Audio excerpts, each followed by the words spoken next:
Assalamualaikum warahmatullahi wabarakatuh. Kembali lagi dengan kita di program kajian waris. Bunda yang dirahmati oleh Allah, ya, kita akan melanjutkan membahas pertanyaan-pertanyaan yang masuk ke kita tentang bagi waris. Sudah ada yang belum yang masuk? Oke, sudah ada ya, Ya, Pak Ustadz. silakan. Saya izin untuk membacakan pertanyaan dari jamaah ya, Ustadz. Pertanyaan pertama datang dari Instagram, dari Pak Krisna, domisili Makassar. Assalamualaikum warahmatullahi wabarakatuh, Ustadz. Waalaikumsalam warahmatullahi. Saya ingin meminta nasihat tentang pembagian warisan dalam keluarga kami yang cukup rumit nih, Ustadz. Ayah kami wafat dan meninggalkan sejumlah harta, termasuk rumah, tanah, tabungan, serta beberapa aset usaha. Oke. Ibu masih hidup dan kami 5 bersaudara, 3 laki-laki dan 2 perempuan. Baik, mungkin pertanyaannya kita agak slow down dikit ya. Kita pelan-pelan. Berarti Pak Krisna ayahnya wafat. Iya, ayahnya wafat. Oke. Beliau punya ayah, Wafat. pasti punya ibu juga kan? Iya. Ayahnya sudah wafat. Meninggalkan rumah, tanah, tabungan dan aset usaha. Oke. Ibunya masih hidup. Oke. Dan kami berlima saudara. Ada 5 bersaudara. 3 laki-laki dan 2 perempuan. 3 laki-laki, 2 perempuan. Oke, lanjut. Oke. Namun ada beberapa permasalahan yang membuat kami bingung dalam pembagiannya. Apa itu? Saya adalah anak pertama laki-laki. Oke. Sebelum menikah dengan ibu kami, ayah pernah menikah dan memiliki seorang anak laki-laki dari pernikahan sebelumnya. Iya. Kakak tiri saya ini masih hidup, Ustadz. Pernah menikah sebelumnya? Sebelumnya pernah menikah lagi. Punya anak? Punya anak. Anaknya berapa? Anaknya hanya 1. 1, laki-laki? Iya, laki-laki, Ustadz. Oke, anak laki-laki ya. Ternyata baru ketahuan ya setelah wafat. Kakak tiri saya ini adalah saudara kandung satu ayah, hanya beda ibu. Oke. Pertanyaan saya nih, Ustadz, apakah dia termasuk ahli waris? Satu itu dulu ya. Baik, ini ternyata baru terungkap setelah ayah wafat. Kok pas meninggal di kuburan beliau tiba-tiba ada perempuan lain kok nangis gitu. Saudara bukan, teman bukan. Ternyata baru ketahuan itu adalah istrinya bapak yang lain ya, baru ketahuan. Dan sudah punya anak laki-laki juga gitu. Pertanyaan Pak Krisna gitu ya, siapa yang dapat warisan? Apakah anak tiri ini? Bukan anak tiri sebetulnya, ini anak kandung dari almarhum ya, cuma dari istri yang berbeda. Kalau dari Pak Krisna memang dia saudara tiri ya. Nah, karena yang wafat itu ayah, tentu semua anak berhak menerima warisan, termasuk anak laki-laki dari istri yang satunya lagi itu, alias saudara tirinya Pak Krisna. Jadi jawabannya dapat semua anak. Berarti ada 4 anak laki-laki dan 2 anak perempuan. Jawabannya itu ya Pak Krisna ya. Terus ada follow up lagi? Oke, Ustadz, ini masih ada lanjutan cerita dari Pak Krisna, Ustadz. Gimana tuh? Jadi kakak tiri saya ternyata tidak mau menerima bagian warisannya. Iya. Hal tersebut dikarenakan ibu saya adalah seorang ketiga yang menyebabkan ayah dan ibu tiri saya ini bercerai, Ustadz. Oh, iya. Nah, ibu dari kakak tiri saya yang sudah meninggal dunia ini, lantas jika kakak tiri saya tidak mau menerima pembagiannya, lalu siapa yang berhak menerima bagian tersebut, Ustadz? Yang meninggal kedua siapa tadi? Yang meninggal, iya, ibu dan kakak tirinya. Ibunya. Coba diulang. Ibu dari kakak tirinya. Oh, ibu dari kakak tirinya meninggal juga gitu ya. Setelah ayah berarti kan? Iya. Terus pertanyaannya? Pertanyaannya, siapa nih Ustadz yang berhak menerima bagian? Dari jika kakak tiri Pak Krisna ini tidak mau menerima pembagiannya. Dari si ayah? Iya. Oke. Jadi ternyata ada masalah yang terpendam gitu ya, bahwa ternyata ibunya beliau ini dulu sempat ada masalah ya, menjadi orang ketiga. Itu berdasarkan klaim beliau ya. Kita kan nggak tahu ya, namanya fakta kan harus digali dari dua belah pihak. Tapi paling tidak bahwa secara hukum waris ya, anak tiri ini, bukan anak tiri sebetulnya, anak kandung dari ayah Pak Krisna ini ya, dari istri yang berbeda tetap dapat. Kalau beliau menolak untuk menerima itu, ya itu terserah ya. Berarti beliau memutuskan untuk tidak mengambil jatah warisannya, asalkan harus dikasih tahu dulu, kakakku, kakak tiriku gitu ya, bahwa engkau itu sebetulnya dapat dari hartanya bapak. Berapa? Hitung dulu. Kalau cuma dapat doang, nggak kebayang berapanya. Harus kasih tahu dulu berapa, oh dapatnya ternyata kali hartanya misalnya ada 5M dapatnya misalnya sekian M gitu ya. Baru tuh ketahuan, oh ternyata banyak juga, tadinya nggak mau ngambil, ternyata ketahuan banyak, nggak jadi ya, akhirnya ngambil juga. Jadi kasih tahu dulu berapa bagiannya, setelah itu kalau beliau mau mengikhlaskan atau tidak mau mengambil, terserah, yang penting harus dibagi dulu ya, dikasih tahu dulu berapa bagiannya. Karena orang tidak bisa meridhokan, mengikhlaskan kalau nggak tahu berapa yang diikhlaskan. Ya bisa jadi ternyata banyak di luar dari perkiraan dia, boleh jadi nggak ridho gitu ya. Jadi harus diberikan dulu, dibagi dulu, baru kemudian kalau mau ikhlaskan silahkan, nggak ada masalah. Gitu ya.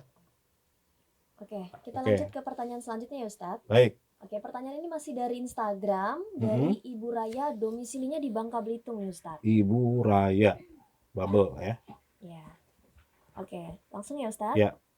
Ustadz, kedua orang tua kami sudah cukup lama meninggal, namun pembagian warisan belum kunjung dilakukan. Oke. Almarhum dan almarhumah meninggalkan tanah yang cukup luas dan rumah yang cukup besar. Kami 5 bersaudara yang semuanya perempuan dan kakak pertama kami tak punya tempat tinggal. Beliau memiliki 1 anak laki-laki yang kini sudah bekerja. Kakak pertama inilah yang kini menempati rumah tersebut. Oke. Nah, permasalahannya beliau ini tidak mau menjual tanah dan rumah karena merasa tidak punya tempat tinggal tadi. Nah, beliau merasa dizolimi oleh adik-adiknya nih Ustadz karena terus-menerus diteror masalah pembagian warisan. Pertanyaannya, apakah boleh Ustadz aset warisan dikuasai oleh 1 ahli waris dan bagaimana kami harus menyikapinya Ustadz? Baik. Jadi begini ya, ahli warisnya ada 5 orang anak, ya semuanya perempuan gitu. Tapi sebelum dibagi ternyata udah dikuasai duluan tuh tanah sama rumahnya ya, sama anak yang pertama. Ya karena mungkin beliau belum punya tempat tinggal sehingga beliau merasa berhak untuk tinggal di situ. Karena mungkin yang lain udah pada punya rumah semua gitu ya. Akhirnya ya sudahlah, awalnya tinggali aja ya. Lama-lama ternyata saudara yang lain juga mungkin merasa butuh juga nih ya terhadap warisan itu, pengen membagi gitu. Tapi karena sudah lama tinggal di situ, sehingga anak yang pertama ini merasa berhak. Itulah kenapa sekali lagi saya tekankan, warisan harusnya dibagi segera, jangan ditunda-tunda. Kalau ditunda-tunda, ada orang yang meninggali di situ, mendiami rumah itu, merasa berhak lama-lama ya, akhirnya ketika mau dibagi nggak ikhlas, nggak terima dia ya, bahkan menuduh saudara-saudaranya zolim karena menuntut warisan. Padahal memang mereka berhak, memang mereka itu adalah ahli waris ya, semua berhak sama 2/3 dibagi rata atau 5 perempuan gitu ya.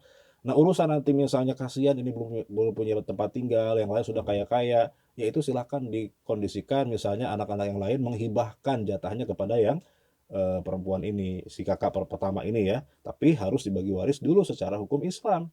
Ya jangan kemudian main menempati ya. Makanya sekali lagi saya tekankan, langsung dibagi. Mudah-mudahan bunda-bunda sekalian bisa mendengar ya, dan bisa menangkap ini ya, bahwa ketika ada yang wafat harus langsung dibagi. Tidak harus dijual ya, mau ada yang nempati salah satu silakan, yang penting jelas pembagiannya. Sekian persen punya si A, sekian persen punya si B, dan seterusnya. Di atas kertas saja ya, dibuktikan dicatat ya, ditandatangani oleh semua ahli waris. Saya kira itu bisa menjadi pelajaran ya. Baik. Baik, Ustadz, ini masih ada lanjutan ceritanya Oke, nih yang dari silakan. Ibu Raya tadi. Jadi selama warisan belum bisa dibagi, kami 5 bersaudara ini tidak bisa akur nih jadinya. Ya. Adik bungsu kami ternyata sedang terlilit hutang. Dia berharap dapat membayar hutangnya melalui pembagian warisan tersebut. Oke. Apakah boleh Ustadz jika adik bungsu kami meminta uang pribadi ke kakak pertama kami terlebih dahulu agar bisa melunasi hutangnya dan memotong bagiannya jika rumah dan tanah tersebut nantinya sudah dijual? Betul, bisa, karena kan dia juga berhak di situ ya. Jadi berapa persen bagiannya harus dihitung dulu. Nah nanti dari total nilai rumah itu berapa misalnya ya, dia punya sekian persen, kalikan nilai rumah itu. Nah berarti itulah bagian dia. Nanti kalau dia misalnya, saya butuh uang, gimana caranya? Dia jual saja sahamnya. Dia punya saham sekian persen di rumah itu, dijual kepada siapa saudara yang punya uang. Nggak harus ke yang menempati ya. Misalnya ada saudara yang punya uang, saya jual nih saham saya, mau nggak, saya butuh duit gitu. Ya sudah, berarti dia melepaskan saham dia di rumah itu kepada saudara yang lain. Itu boleh seperti itu. Makanya harus dibagi dulu. Kuncinya adalah dibagi dulu. gitu. Kalau nggak dibagi, bingung berapa hak saya nggak tahu gitu ya. Siapa yang berhak atas rumah ini, siapa yang berkewajiban atas rumah ini juga tidak tahu. Jadi intinya harus dibagi dulu. Gitu ya. Oke? Oke, baik Ustadz. Saya izin membacakan pertanyaan ketiga Ustadz. Silakan. Pertanyaan ketiga berasal dari kolom komentar di YouTube dari Bapak Surya domisili Salatiga. Bapak Surya. Iya, Salatiga. Oke. Oke, saya izin membacakan ya Ustadz. Assalamualaikum Ustadz. Saya Waalaikumsalam. mau bertanya, mohon penjelasannya. Beberapa waktu yang lalu, ayah saya wafat. Almarhum ayah dan ibu hanya memiliki satu anak, yaitu saya. Namun Ustadz, sebelum menikah dengan almarhum ayah, ibu ini memiliki 3 anak laki-laki. Dengan demikian, saya memiliki 3 saudara kandung. Sama ibu, hanya beda ayah. Nah Ustadz, almarhum ayah saya ini meninggalkan harta warisan yang cukup banyak. Apakah benar Ustadz, ahli warisnya hanya saya dan ibu saya saja? Benarkah 3 kakak tiri saya tidak berhak mendapatkan harta warisan almarhum? Atau adakah jalur lain Ustadz agar 3 kakak tiri saya ini bisa mendapatkan harta warisan dari almarhum ayah? Baik. Jadi ayah ibu menikah punya anak gitu ya. Tapi ibu ini ketika menikah memang posisi sudah janda ya, sudah punya anak dari suami sebelumnya, punya 3 anak ya. Nikah dengan si ayah ini punya anak 1 yaitu Pak Surya tadi. Pertanyaannya kalau ayahnya wafat, ayah ini meninggal, siapa yang berhak? Tentu yang berhak di sini hanya Pak Surya sebagai anak laki-laki ya, satu-satunya ya. Kemudian istri beliau atau ibunya Pak Surya. 2 orang saja itu ya. 1/8 buat istri, sisanya 7/8 buat anak laki-laki atau Pak Surya. Adapun saudara-saudara tiri ya, itu kan bukan anaknya Pak Surya, anak dari suami sebelumnya. Sehingga mereka ini tidak berhak menerima warisan dari bapaknya Pak Surya. Begitu ya. Nanti kalau bapak kandung mereka meninggal baru mereka dapat gitu ya. Tapi kalau Pak Surya, bapaknya Pak Surya nggak dapat karena bapak sambung namanya atau bapak tiri, sehingga yang dapat cuma 2 orang saja. Nah, adakah cara lain supaya saudara tiri dapat? Bisa dengan diwasiatkan, mungkin ayah ini sebelum wafat pernah berwasiat. Kalau nggak pernah berwasiat gimana? Ya bisa dengan cara tadi memberikan uang kerahiman gitu ya, memberikan hibah dari ahli waris yang dapat. Ya udahlah, sisihkan sesuai dengan kerelaan masing-masing, kita bagi kepada saudara tiri kita. Itu sangat dianjurkan ya, tapi tentu dengan kerelaan, tidak bisa dipaksa. Saya kira begitu, mudah-mudahan bisa menjawab Pak Surya ya. Oke Ustadz, ini ternyata masih ada lanjutan cerita dari Bapak Surya. Oke, gimana? Ustadz, saya bacakan ya Ustadz. Jadi almarhum ayah ternyata sudah sempat membuat sebuah wasiat Ustadz. Isinya, almarhum memberikan rumah untuk kakak tiri nomor 2 dan 1 unit mobil untuk kakak tiri yang nomor 3. Oke. Wasiat ini sudah tertulis di dalam dokumen resmi. Sayangnya Ustadz, dalam wasiat tersebut tidak disebutkan pembagian harta untuk kakak tiri yang nomor 1 Ustadz. Dikarenakan ia ini adalah seorang non-muslim. Begitu. Alhasil, kakak tiri yang pertama menjadi marah dan murka kepada ibu hingga mengancam akan memutuskan tali silaturahminya Ustadz. Untuk mencegah konflik yang berkepanjangan ini, akhirnya kami sepakat menyelesaikan secara kekeluargaan. Nah, pertanyaannya ya Ustadz, apakah boleh melanggar atau tidak melaksanakan wasiat Bapak dan bagaimana hukumnya dalam Islam? Baik, ternyata ayah ini udah bikin wasiat. Ini sebetulnya langkah yang bagus, betul gitu, memberi wasiat kepada anak yang tidak dapat warisan, yaitu anak tiri. Cuma kenapa kok cuma 2 anak tiri yang dapat wasiat, anak yang pertama nggak dapat? Kata ayahnya karena dia non muslim. Nah, ini sebetulnya langkah yang salah, langkah yang keliru. Seolah-olah wasiat kepada non muslim nggak boleh, padahal wasiat itu boleh kepada siapapun termasuk yang non muslim. Justru anak yang non muslim ini kan pasti nggak dapat warisan, justru dialah yang paling berhak menerima wasiat gitu, karena anak yang lain kan muslim dapat gitu. Nah, makanya sebetulnya ini langkah yang kurang tepat kalau dianggap dia nggak mau kasih wasiat kepada anak yang non muslim karena non muslim. Justru wasiat itu boleh diberikan kepada yang non muslim gitu ya. Tapi karena sudah terlanjur kan, sudah meninggal juga ayah ini, sudah ngasih wasiat cuma pada 2 anaknya saja, anak tiri ya. Nah, wasiatnya sah, tapi yang satu ini menuntut juga, kenapa saya nggak dikasih gitu ya, mentang-mentang saya non muslim gitu. Nah, maka solusinya adalah tentu harus ada kebijaksanaan dari yang dapat wasiat ya, yaitu anak yang kedua sama anak yang ketiga. Tolong ya, sisihkan bagiannya ya kita kekeluargaan aja daripada ini.